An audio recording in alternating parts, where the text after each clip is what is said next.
Hey everyone, today I'm going to show you how to completely remove AI features from Windows 11. Without any further ado, let's get started. First things first, make sure your Windows 11 computer is fully loaded and ready to go. You want everything to be up and running smoothly before we begin this process. Once your PC is ready, we're going to use a specialized tool to handle this removal. Start by opening your web browser, whether that's Google Chrome or Microsoft Edge, whichever you prefer. After your browser opens, navigate to google.com. In Google's search bar, type in Zoicware and hit enter to search for it. From the search results that appear, look for the second GitHub result and click on it.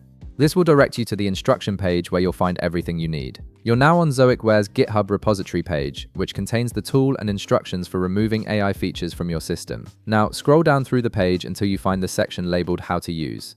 This is an important section because it provides you with the specific command line you'll need to execute the removal process. The instructions are straightforward and will guide you through what comes next. Within this How to Use section, you'll see a command line that's ready to be copied.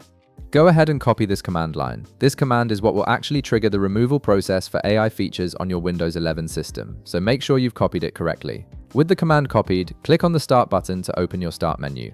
In the search field, type in PowerShell. This will bring up the Windows PowerShell console option in your search results. Click on it to launch PowerShell, which is where you'll be executing the command.